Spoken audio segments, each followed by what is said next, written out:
O tal ser teria aparecido nesse terreno baldio ao lado de uma oficina mecânica em plena luz do dia, 3 horas da tarde. Quem viu não esquece mais. Tinha perna e braço. E tinha os olhos arregalados, vermelho, careca, a pele muito lisa, marrom. Tinha um pé muito grande. Um negócio muito estranho, parecendo uma bola, muito assim mole, sabe? O corpo assim, liso. Pra mim, olhando assim, não era uma coisa normal, não. Mas tinha braço, perna, cabeça. Mas não deu pra gente reparar detalhes, não. Não era um ser humano? Não era porque deu de olhar pra gente. Mas nisso eu não conseguia mais correr, ficava parado, mas não via mais nada. Vim descendo assim com as meninas, né, as 3, e nós 3. Aí, de repente, assim, que nós olhamos pra lá, assim, aquela coisa estranha, redonda. Nossa, tava super estranho. A gente ficou com tanto medo que não ficava observando muito, não. Aí daqui a gente já correu pra lá e desceu. E quando a gente tava descendo, a gente foi olhando pra trás e viu ele ali. E tava na mesma posição e não mexeu nada. Tinha perna e braços normal, de um homem normal, assim. Mas que a gente olhou direito, não era, assim, um homem. Tinha chifres, tinha assim, a pele marrom, parecendo que passou algum óleo no corpo. Tinha um pé grande, uns olhos super arregalados, vermelho. Corpo bem com as veias estufadas, tipo que tivesse lutado, não sei. Eu tava com as veias do corpo tudo estufado. O corpo dele também, que ele tava agachado, com a mão no meio das pernas. Se fosse um homem, assim, agachado ali, eu tinha coragem de passar aqui com as 3. A gente cortava e ia embora. Mas uma coisa tão estranha daqui, a gente não teve coragem. Nossa, mas de jeito nenhum. Segundo a descrição das 3, o ser que elas viram teria esta aparência. Elas estão falando a verdade, eu dou a minha palavra, porque elas não iam brincar com uma coisa tão séria desse jeito. Isso eu confirmo, 1000 vezes se for preciso. Na época, funcionários confirmaram que o hospital teve alas isoladas por 3 dias. A PM estava barrando, deixando ninguém passar, estava tudo interditado. Raio-X, centro diagnóstico interditado. Por 3 dias interditado.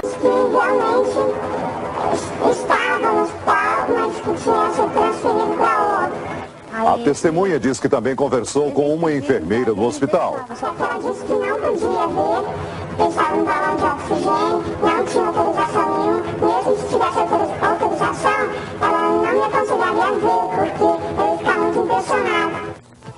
Outra mulher confirma ter ouvido a mesma história. Uma pessoa me relatou que trabalha lá e que uma pessoa responsável pelo autópsia disse que viu e que já teria saído de lá.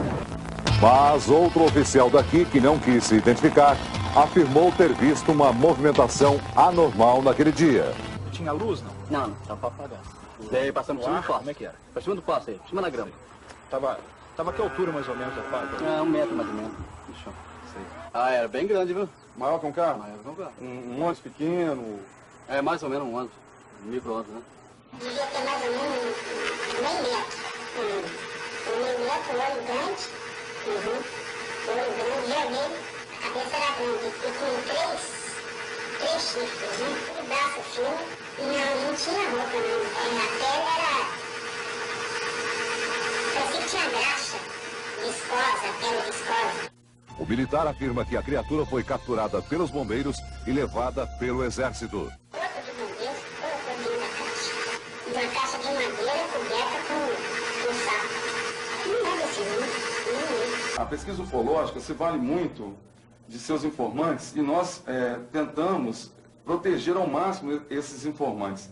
Quando a esfera vai para as autoridades militares, é mais delicado ainda, porque eles podem sofrer inúmeras represálias, inclusive com corte marcial ou mesmo tomando até alguns dias de cadeia, perdendo o seu emprego. Então nós não podemos, em hipótese alguma, expor essas nossas fontes.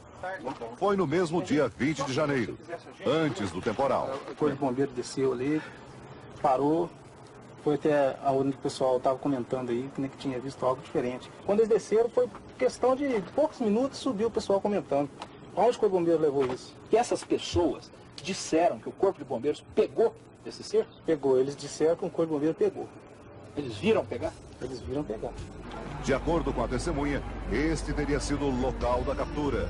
nós hoje já podemos ter uma convicção absoluta, dentro do âmbito dos investigadores, de que a alegada criatura que foi avistada foi realmente capturada, viva e está em poder de alguma instituição, o que seria uma outra fase das nossas investigações, dificultosa, difícil, mas pretendemos tentar chegar lá. Essa operação foi toda coordenada pelo coronel Olímpio Vanderlei, de Três Corações. Ela diz que viu algo estranho no dia 21 de abril. Eu não vou afirmar que vi o ET. Eu tinha saído no alpendre para fumar. E vi uma coisa muito feia. Os olhos vermelhos, grande esbugalhado. E a cor dele era marrom escuro. Era muito feio. Animal não era. Isso eu tenho certeza. Uma caixa de madeira coberta com saco. Não é assim, não. Eu estava deitado, brilhava muito mesmo. Parecia que passaram das meninas mesmo, qualquer coisa. Brilhava, não sei se era brinquedo. Tipo uma massa na frente. Embarcaram o caminhão e levantaram ela. Nada temos a esconder. O comandante da escola leu nota oficial, negando toda a história, mas evitou as perguntas dos repórteres. Caso houvesse... saber o que eles estavam fazendo no dia do acontecimento? Trabalhando. Em prol do exército, em prol da nação. Isso tem como ser comprovado? Para quem? Para a imprensa. Por quê? Porque não se quer provar os fatos? Não tem que provar. Tudo que eu tinha a dizer foi isso. Se a gente resolvesse dar essa entrevista, que eles nem em cheque pagariam em dinheiro vivo.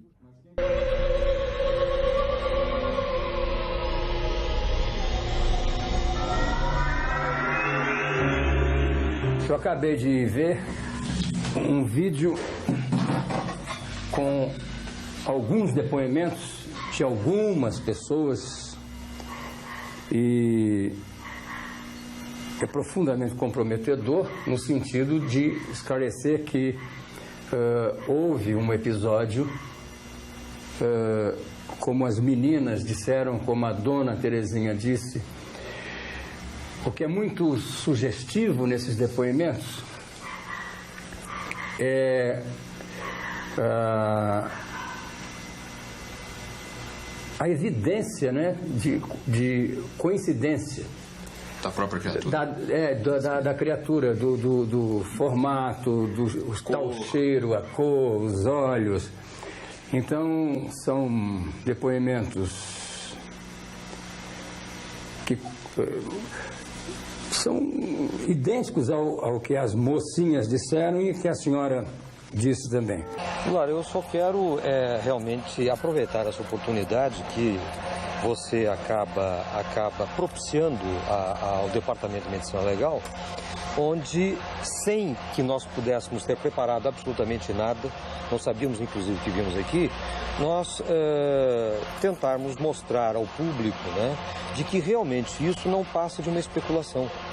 Não existe de nossa parte, da parte da instituição, qualquer intenção de esconder absolutamente nada. Nós seríamos os primeiros a colocar isto a público. Eu acho que você está cumprindo uma função importantíssima, que é do esclarecimento de algo que até então está meio nebuloso. Talvez pela falta de oportunidade das pessoas mostrarem em loco o que você está mostrando hoje. Tudo disso aí, no desenrolar de toda a história, houve uma série de coincidências de fato. Havia no hospital de Varginha um casal de anões, onde a senhora estava grávida para ganhar um neném. Isso coincide com o fato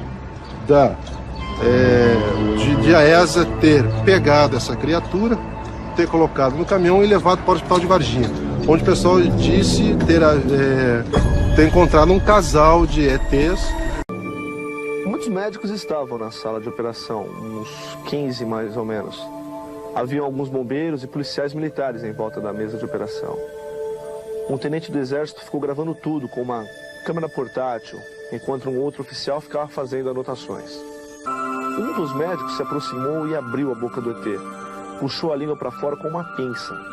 Era uma língua comprida, preta e fina, com uns 12 centímetros, mais ou menos. Quando o médico soltou a língua, ela voltou direto para dentro da boca. Esse ET tinha um cheiro insuportável de amônia. Ele tinha 1,60 m de altura, com os pés grandes, em forma de V. Tinha uma pele de tom marrom escuro e uma espécie de óleo por cima. A cabeça era grande, maior do que a nossa, com uma espécie de 3 chifres assim por cima.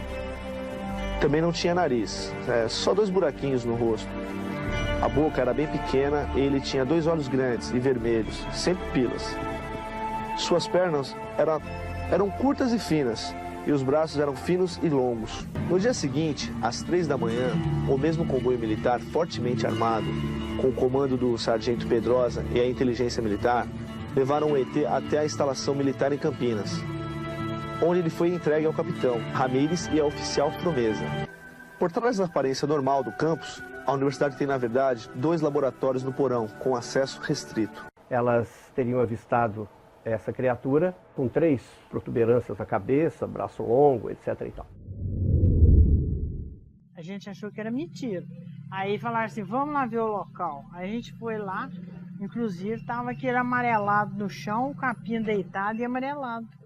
O piloto de ultraleve, Carlos de Souza, que observou, por volta das 7h30 da manhã do dia 13 de janeiro de 96, um objeto passando, soltando uma fumaça branca por cima da rodovia Fernão Dias.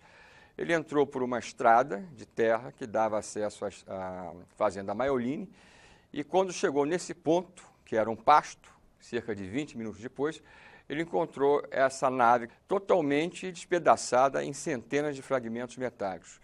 E, para surpresa dele, ele já encontrou nessa área 2 caminhões Mercedes-Benz do Exército, um helicóptero também de transporte de tropas do próprio Exército, uma ambulância militar do Exército e de 30 a 40 militares desta mesma força que já estavam recolhendo os fragmentos desse objeto. Procurado para falar sobre o caso, 20 anos depois, o Exército apenas informou, por e-mail, que uma investigação foi encerrada em 1997 e que não há, em seus arquivos, documentos sobre ufologia. Em 2010, se tornou público o inquérito policial militar sobre o caso. O documento sugere que as jovens teriam visto, na verdade, um doente mental que teria o costume de ficar agachado. Lambuzado de lama por causa da chuva, teria confundido as jovens. Carlos Otávio, primeiro eu queria te dizer que eu tenho muito respeito pelo ET de Varginha. E eu sei que aqui, ou quem não viu, conhece alguém que viu, ou tem alguém na família que viu. Ele foi diretamente envolvido na captura de um dos 6 do caso Varginha, captura essa ocorrida na noite do dia 20 de janeiro de 1996. Ele realmente teve um contato de pele direto com a criatura, quando, na verdade, até se atracou com ela antes de jogá-la ao carro ou à viatura da Polícia Militar, antes de levá-la para o Hospital Regional do Sul de Minas Gerais, no centro da cidade.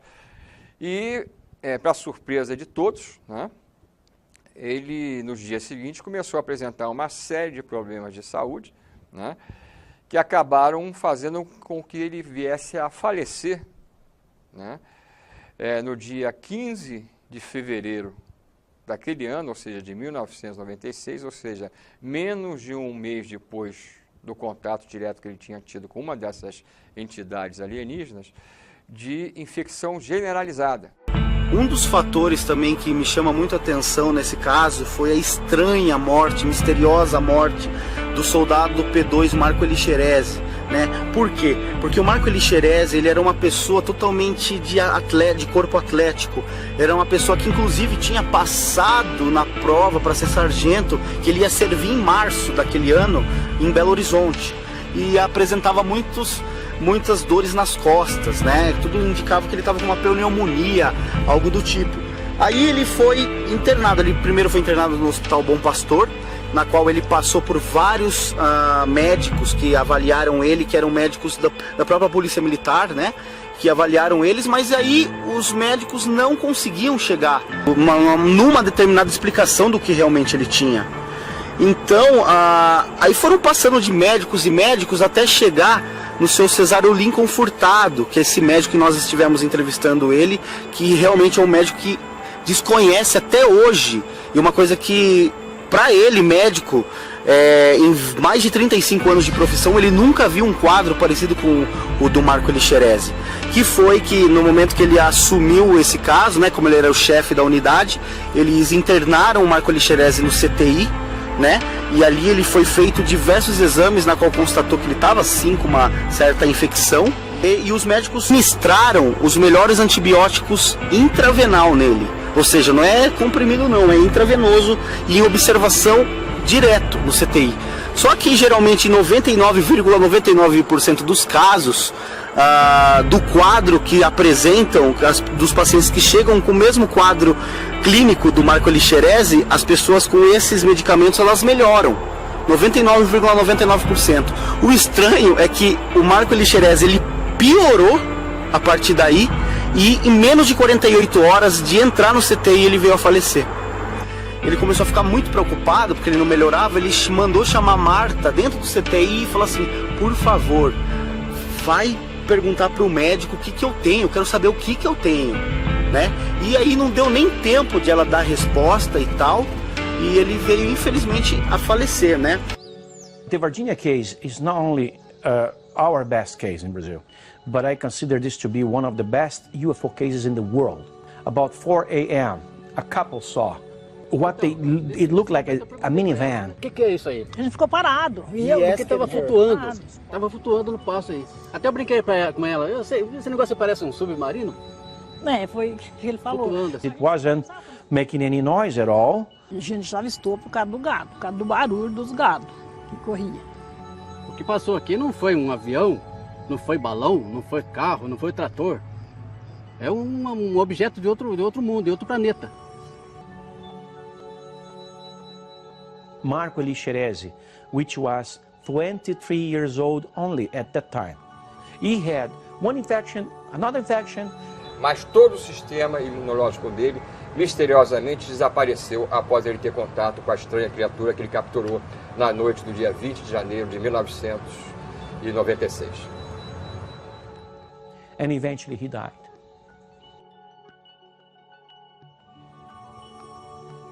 No hospital, a gente conversou o seguinte, eu perguntei para ele, falei assim, esse caso do ET realmente é verdade? Ele virou para mim assim, esse caso ainda vai dar muito pano pelas mangas ainda. Ainda vai ter muita coisa para poder falar.